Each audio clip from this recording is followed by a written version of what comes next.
The thoroughbred is a magnificent animal, bred for speed, bred to compete, the sport of kings. Wow, West Coast has it by 6. It's the all-new Let's Go Racing from Parks Casino and Racetrack. It's action-packed and fun for the entire family. 3 of them are right together with 1 furlong to go. Let's Go Racing is brought to you by the Pennsylvania Thoroughbred Horsemen's Association. It's fun to see them run. A very pleasant good morning, racing fans, and welcome here to Parks Racing for Let's Go Racing. This past weekend in Baltimore, we wrapped up the crazy Triple Crown season with the running of the Preakness Stakes that was worth the wait.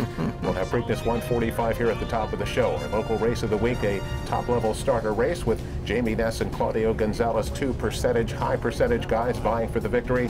And we'll also head to Keeneland for a couple of big Grade 1 races, one on the grass, the Shadwell Turf Mile, and 2-year-olds in the Breeders' Futurity. Hi, everybody. Keith Jones down on the beautiful first floor here at Parks Racing, and Mr. Baltimore himself right here, Dick Girardi. And Dick, it has been a crazy Triple Crown season, to say the least. Yes. And one of the things that was crazy was you missed the Preakness. I did. For the first time since the late 70s. Of course, I grew up in Baltimore. My first one was Secretariat, and I've been at every one since Affirmed in 78, covered most of them since like around 86 or 87. So yeah, it was disappointing not to be there, but it's been that kind of a year. The good news was we got a tremendous horse race, and from June 20th to October 3rd, that was the Triple Crown this year. Dick, I hate to say we're getting used to some of these new sights and sounds, but you looked at Pimlico, that empty Pimlico, and we always see that huge party in the infield with all of the tents. There was absolutely nothing there. Yeah, I mean, I know the New York traffic guys, Chuck, that group had a tent, and my man Joe Bessiker was down there. He had a horse. He was there with some friends and family, but yeah, nothing like we're used to seeing at the Preakness or the Derby or the Belmont. Let's get to 2021, see if we can get it back to where it was. Now, you get to text guys like Bob Baffert. I get to text my announcer friends like Dave Rodman. He was thrilled not to have any tents because he told me that on Preakness Day, he can't see the race from the 5/8 pole to midway on the far turn. He's got to turn and look at the TV. Right, because he was thrilled to actually be able to see the race. Yeah, Dave, I don't know which call we're using, but Dave made a tremendous call. So did Larry, of course, on NBC. But yeah, Dave is just one of the best there is. Hey, you actually could see the race. What a novel idea. Well, Dick, let's take a look at Preakness 145. That funny distance of 1 mile and 3/16. It's $1 million purse. And Dick Authentic is back. He's 3-2 for Bob Baffert, the Derby winner. You look at his resume, Dick, he's only ever lost 1 race in his career, and that came when he did not break well in the Santa Anita Derby. He drew outside of the Derby. He draws outside again today in the Preakness. Yeah, and his best race was his last race in the Derby, and we mentioned last week, Baffert's had 5 Derby winners come to the Preakness. All 5 of them won. The difference this time, 4 weeks instead of 2, and Baffert was on record last week saying, man, I really wish this was 2 because there's potential some could catch up to me, and turns out maybe somebody did. Well, second choice, no surprise, number 3, Art Collector, who's off at 2-1 for trader Tom Drury. He is 4 for 4 here as a 3-year-old. Obviously, we talked about it. He missed the Derby, but he has put in a tremendous 4 races, again, undefeated, and he has done so by daylight, and he's also shown some good versatility. Yeah, now he runs from off the pace, on the pace, in front, doesn't really seem to matter. The big difference is I was looking at Authentic and Art Collector. Tommy Drury's won 1 graded or stake race in his life. Baffert's won the Preakness 5 times. And we get the unusual entrant here of a filly. We have a filly in the Preakness Stakes, number 4, Swiss Skydiver, who's 11-1 for trader Kenny McPeak. Dick, she has been campaigning basically all year. You talk about some frequent flyer miles. She has put together an outstanding resume. Yeah, she's run once a month all year long, starting in January, and has never been at the same racetrack. And that's true today. This is her 9th different racetrack. I said Baffert had won the Preakness 5 times. That was the Derby's won 5 times. He's going for Preakness number 8 here with Authentic. I think with Swiss Skydiver, you see so often with these big horses, they run 4, 5, 6. She has campaigned for a long time. She's 11-1. Let's take a look at Preakness 145. And they're off in Preakness 145. Pretty solid beginning there, and 1,000 Words out for the early lead. Authentic alongside there on the outside. And next is Swiss Skydiver. The filly will take back a little bit. And Art Collector also a bit reserved early going. And it's Pneumatic on the outside within 2 lengths of the early pace. Live Your Beast Life is next, and Jesus' team in New York Traffic. They're followed by Max a Player, and Mr. Big News has 1 beaten into the first turn. That is Accession, who is 11th and last, and about a dozen, maybe 13 lengths off the pace with 7 days to go. That's set by 1,000 Words with Authentic alongside. Baffert runners 1-2 and Pneumatic racing in third. That opening quarter, very reasonable 24 2/5 of a second. Art Collectors placed in between horses for the run down the backstretch now. The filly Swiss Skydiver, and she is 5th in 3 lengths as Authentic has taken the lead away. Just a half length now from 1,000 Words in second. On the outside is Pneumatic in third, and now Swiss Skydiver. She's slicing through between horses to come join the pace now. Here's Swiss Skydiver, a 47 and 3/2 mile, heading into the far turn, and here is Swiss Skydiver testing Authentic now. They're head-to-head for the lead. Pneumatic is in third. New York Traffic, Art Collector ridden along down to the inside. Art Collector 4th. New York Traffic is in 5th. 1,000 Words drops back. Jesus has seen Mr. Big News still with plenty to do. Max Player, Live Your Beast Life, and Accession trails the field. 6 furlongs a minute 11 and 1/5 of a second with a quarter to go at Pimlico, and the filly shows away. Swiss Skydiver, Authentic, the Derby winner alongside. They're set for a battle in Baltimore, and on the inside Swiss Skydiver, on the outside Authentic. Johnny B going left-handed. Swiss Skydiver a furlong left to go. Swiss Skydiver looking to make Preakness history. Another filly bounding toward the 16th pole, and here's Authentic on the outside, answering the call head and head and nose. Swiss Skydiver and Robbie Alvarado, they've done it from Authentic. Well, Dick, we were treated to a terrific stretch run here in Preakness 145. Swiss Skydiver and Authentic desperately trying to get by. Swiss Skydiver 11-1 holds on gamely, and I mean gamely, to win it by a neck pace. $25.40 to win. Denies Baffert that Preakness victory. And Dick, Swiss Skydiver, first thing I want to mention is what a terrific ride by jockey Robbie Alvarado. Now, he had a decision to make right about the half-mile pole when all of a sudden the rail opened up when 1,000 Words was starting to back up, and he didn't wait around. He said, I would have just gotten in a bunch of traffic, and great move by him. And obviously, you got to have a horse to do it. Kenny brought that filly there, and last-minute decision to bring the horse, last-minute decision to go to the rider. Mike Smith turned the ride down. Tyler Gaffleone said he wanted to stay at Keeneland. Robbie Alvarado's kind of been a non-factor the last couple of years. Right. But he and Kenny have had a lot of success together, and this was the biggest one of their lives. A great decision and a great stretch run. Swiss Skydiver wins Preakness 145. And here's more with the winning connections. Just incredible. You know, horses tell you they're doing good. She always tells us she's doing good. I know there were those naysayers, oh, why would he? That's the worst thing he could do. She is just a real bull. She loves what she does every day. She likes to go to work. She wants to go out early because she doesn't want to wait to go out. And Robbie and I have had a great week here this week. You know, we basically flew up together. We had breakfast, lunch, dinner. I think we were just we were rowing in the same direction, and the mojo was good, and it happened. Tell me about your trip. As you moved pretty early, got on the rail, and she never let Authentic go by. I had to make a conscious decision in the middle of the backside because I felt like Mr. Drury's horse, Brian's horse, it seemed like he was there, but then he kind of started receding at that point, and it was my chance. I jumped in there, and from the 3-8, I knew Authentic usually stays off the fence a bit. He drifts, maybe turning for home, but my plan was to stay inside of him. 3-8 pole, it was just a sprint from 3-8 pole home, and she was determined to be in front of him and wasn't letting him pass.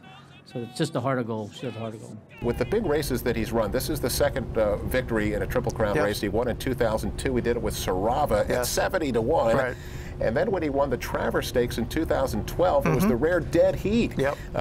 He was involved in that as well. And he came here. And now he wins with a filly in the Preakness. So when he wins these big races, it's historic. Yeah, look, Kenny's one of the best out there. I wrote about it. He's not as well known nationally as some of these other guys, but everybody in the game knows how good he is. And he's the guy that bought Curlin for $57,000. Right. He bought this filly at the sales for $35,000, and one of his best friends in life for 40 years is our producer, Bruce Casella, and I wrote about that relationship and Kenny on Let'sGoRacingParks.com this week. I think I might have to check that out. Well, let's head to our first week. We come back here on Let's Go Racing. It is our local race of the week. Stay with us. We'll be back with that after this. Appealing Future, baptize the boy. They're headed in for the lead. Turning for Home is a nonprofit that has provided nearly 2,800 former racehorses with a safe retirement. The program was created through the foresight of the Pennsylvania Thoroughbred Horsemen's Association. We all love animals, and to give back to something that helps us so much, it's a great thing. Responding to the need for a better system that addressed the uncertain future for the retiring equine population at Parks Racing, the PTHA rallied horsemen to support the program. These horses can do anything from hunter jumpers to western to therapeutic riding. Turning for Home became the first on-track retirement program at a year-round racetrack. We want to make sure that our horses that have run so well for us over the years get the great opportunity to get a new vocation. Out of everything that we've done in Pennsylvania for racing, I think that's the thing we can be most proud of. If you would like to help these amazing animals find a great second career and forever home, please give us a call or contact us at turningforhome.org.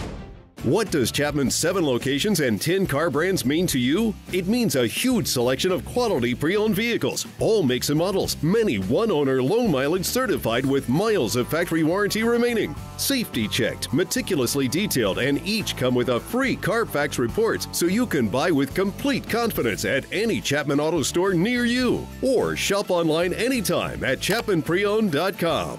If our emblem is not on your car or truck, you probably did pay too much. Looking to join the thrill and excitement of thoroughbred racehorse ownership? Pewter Stable can get you started. With more than 25 years of experience under the leadership of Greg and Kate DeMasi, Pewter Stable is one of the industry's leaders in racing partnerships, winning hundreds of races and millions of dollars at racetracks all over the Mid-Atlantic, including New York. No markup, no management fees makes our partnerships unique and affordable. We are Pewter Stable. Welcome back, everyone, to Parks Racing for Let's Go Racing. Time to start our second segment. It's brought to you by Chapman Auto Group. Unless our emblem is on the back of your car or truck, you probably paid too much. Let's take a look at our local race of the week. It's a starter race for Monday afternoon, 6 furlongs. Purse here of $23,000. Dick, we have a couple of high percentage guys that saddle the 2 favorites. We'll start with number 4, Appealing Future. Gets pounded down late to 1-2 for trainer Jamie Ness. Now, Dick, Appealing Future had been running mostly for John Service.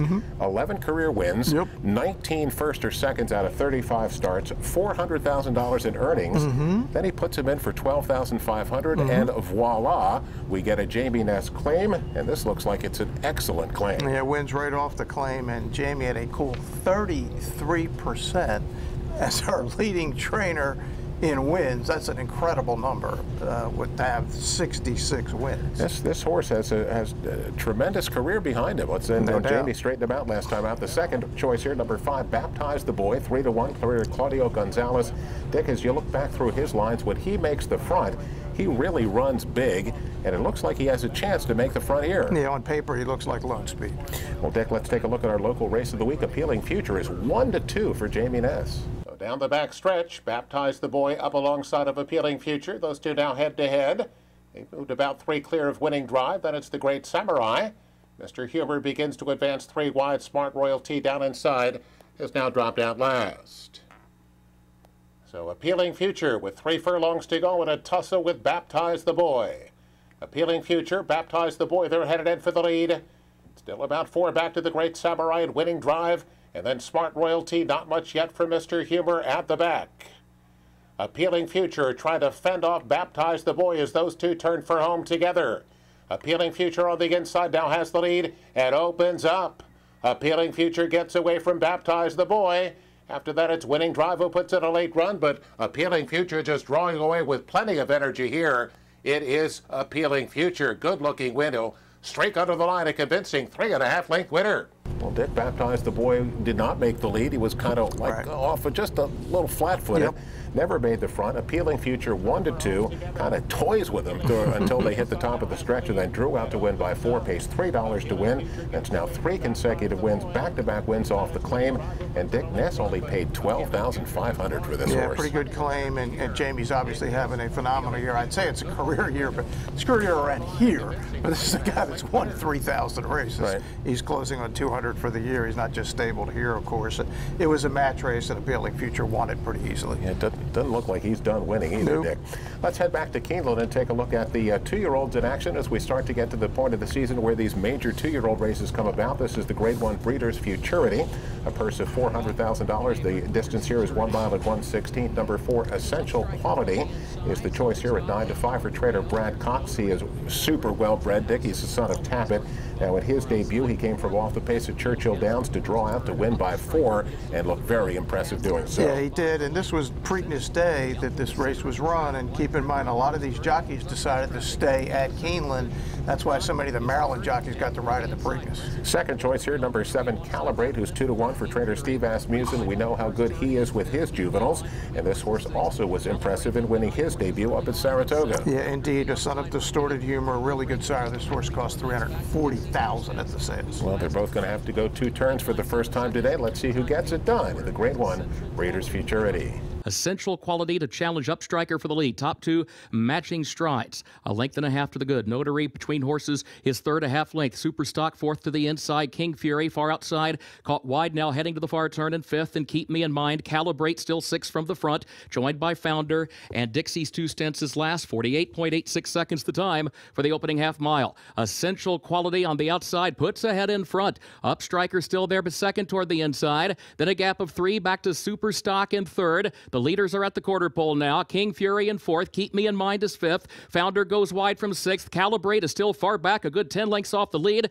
Top of the short stretch, Essential Quality moves forward and takes the lead from Upstriker and opens up by 3 lengths coming to the final furlong. Superstock moves to the outside, coming to the 16th pole. Keep Me in Mind runs late between horses. Essential Quality, though, has opened up by 5. Well, Dick, Essential Quality makes it 2 for 2 for trainer Brad Cox here in his early part of his career. Again, 9 to 5, the price pays $5.80 to win.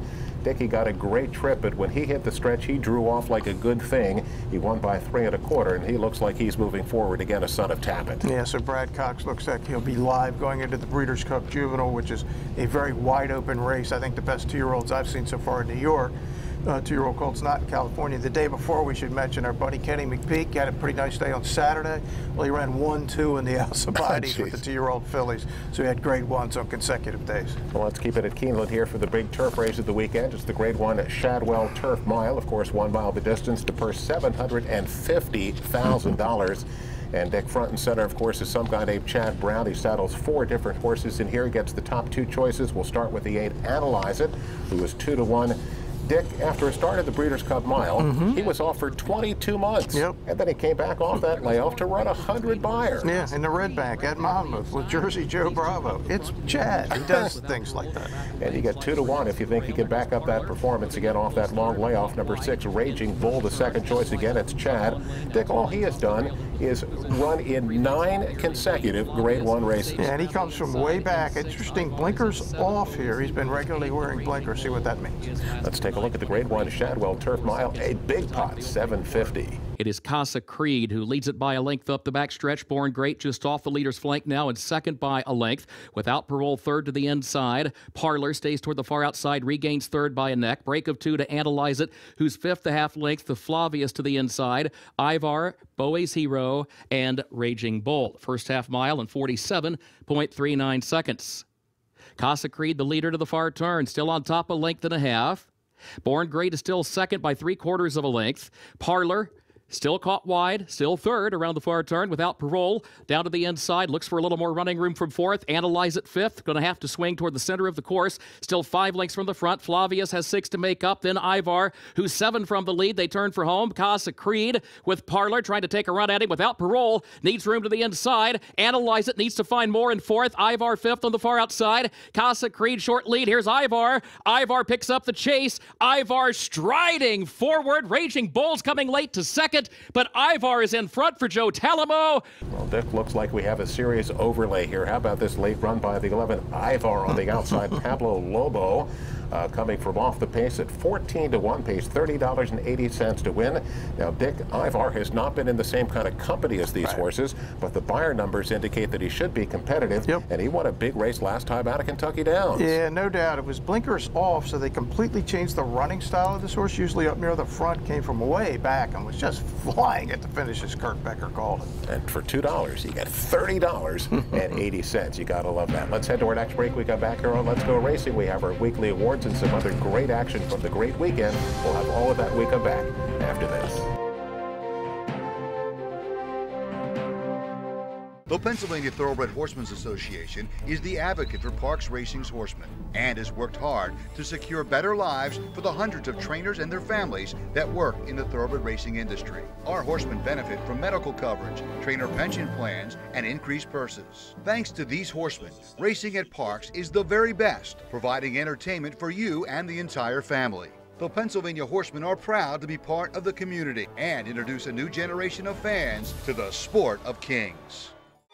He's a winner. He's a champion. He's an icon. He's a legend.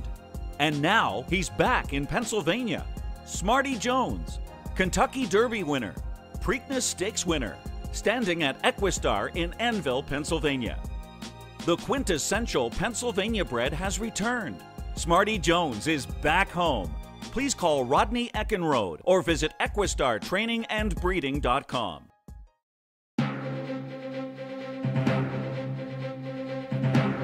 Welcome back, everyone, to Parks Racing for Let's Go Racing. Time to give out the weekly awards brought to you by the great folks at the Turning for Home program. Log on to their website at turningforhome.org and get involved with that great organization today. Let's take a look at our Jockey and Trainer of the Week. We're going to have co-winners of both our Jockeys of the Week. Dick, Jeremy Laprida is kind of new on the scene, but he continues to win races. He's doing a terrific job, so he is one of our Jockeys of the Week. And Angel Rodriguez, who has just been doing a terrific job all season, currently sitting fourth behind, how about Sanchez, Pennington, and Silvera? Pretty good group. But to be fourth behind that group, you're doing pretty well. So Jeremy and Angel are our co-Jockeys of the Week. And our Trainers of the Week, Dick, a couple of folks that have had trouble finding the winner's circle did so this past week. Miguel Penaloza got to the winner's circle, and Kim Chrisman, who took over the stable for Floyd Snyder, got a victory on the grass yesterday, so they are our co-trainers of the week. Congratulations to those folks. Let's get to Eye on Racing now. That's brought to you by Pewter Stable. Log on to their website at pewterstable.com. We're going to start down back in Baltimore with the Grade 2 Black-Eyed Susan, Dick. It's 3-year-old fillies at 9 furlongs, and the big favorite, number 5, Body South, is 4-5 for trainer Brad Cox. Didn't get a great trip, Dick, but is flying at the end. Is Bonnie South going to catch the 9, Miss Marissa? She's not going to catch her, and she did make an incredible run, but Miss Marissa was out there and holds on by a neck, gets a 92 buyer and 10-1 from my man Jimmy Ryers. $22.80 to win on Miss Marissa. Let's go to Keeneland for the Grade 1 First Lady. Fillies and mares on the grass at a mile, and we have again, it's Chad Brown. The 4 newspaper of record is at even money. Number 5, Uni, is 2-1. Dick, Uni has not been Uni yet in 2020, but she looks back in form here. Yeah, she's 6 years old. Sometimes it takes them a while. This is her 3rd race of the year after winning the Breeders' Cup Mile, and this time she is going to get there for Chad. Wins by a length. Newspaper of record didn't make the lead where she usually is, was second and just kind of faded late. As I watched the race, Dick, Uni was much closer to the pace than usual too, and again, you're going to try to outkick Uni. You ain't going to get it done. She rallies in base $6.80 to win, and the Pimlico, the Preakness was a great finish, but an earlier great finish on that program. The Frank de Francis Dash, 6 furlongs here for $200,000. Number 5, Landeskog, is 4-5 for trainer Brad Cox. Finishes last of the favorite. Dick, we got a 3-horse blanket finish. Number 4, Lakai, 7-1 for Damon DeLodovico. Yeah, the 2 favorites ran last and next to last, and Lakai for Damon, who, by the way, is a member of the TV crew, is going to get up and win this thing by a nose. And the de Francis is obviously a huge race, has been for a long time in Maryland. He said he was absolutely thrilled, Dick. 7-1. You get $16.40 to win on Lakai. It's Eye on Racing, and Dick, another terrific weekend up in New York. We're going to get another look at Vequist and Butch Reed. Yeah, Butch said 2 great breezes. She'll run in the Frizette today, and if she wins, this is a Breeders' Cup win and you're in. She'll go on to Keeneland for the Breeders' Cup Juvenile Fillies and try to keep up that recent Parks tradition. John Service, of course, won 2 years ago, Carlos Guerrero last year. So Parks at the Breeders' Cup if we can get Vequist home today in a Frizette. Of course, that's the 2-year-old fillies. You get the 2-year-old boys of the Champagne. You got the Flower Bowl. You get the Jockey Club Gold Cup. Yeah, this is the last big Breeders' Cup preview weekend. Also a big weekend at Keeneland. Well, we're going to wrap it up with news and notes. And Dick, Horse of the Year starting to take shape. Yes. You want to give us some thoughts? Yeah. Yeah? We'll be back with that after this. The Pennsylvania Thoroughbred Horsemen's Association is the advocate for Parks Racing's horsemen and has worked hard to secure better lives for the hundreds of trainers and their families that work in the thoroughbred racing industry. Our horsemen benefit from medical coverage, trainer pension plans, and increased purses. Thanks to these horsemen, racing at Parks is the very best, providing entertainment for you and the entire family. The Pennsylvania Horsemen are proud to be part of the community and introduce a new generation of fans to the sport of kings. He's a winner. He's a champion. He's an icon. He's a legend. And now he's back in Pennsylvania. Smarty Jones, Kentucky Derby winner, Preakness Stakes winner, standing at Equistar in Annville, Pennsylvania. The quintessential Pennsylvania bred has returned. Smarty Jones is back home. Please call Rodney Eckenrode or visit EquistarTrainingAndBreeding.com. Racehorses are pampered, treated with care, and loved. Nothing is more important than their health and their safety. We do right by them, and they do right by us. the hard-working folks Who proudly earn our living. In Pennsylvania's horse racing, and breeding industries. Horse racing is a lot of fun. but it's so much more. It provides tens of thousands of jobs, Jobs and billions in economic impact each year. all across the Commonwealth. Horse racing in Pennsylvania. It's a winner. Did you know absolutely no taxpayer dollars support the Pennsylvania horse racing industry? In fact, racing generates $1.6 billion that pays taxes, creates jobs, and more, right here in Pennsylvania. Standing at Diamond B Farm in Mooresville, Pennsylvania is Flashback, sire of Eclipse champion 2-year-old filly, British Idiom. And new for 2020 is Grade 1 Man o' War Stakes winner, Boisterous. New track record setter at Gulfstream, Social Inclusion. Grade 1 grandson of Stormcat, Talent Search. Graded placed Eastwood. And the outstanding sire, Uptown Charlie Brown. All standing at Diamond B Farm.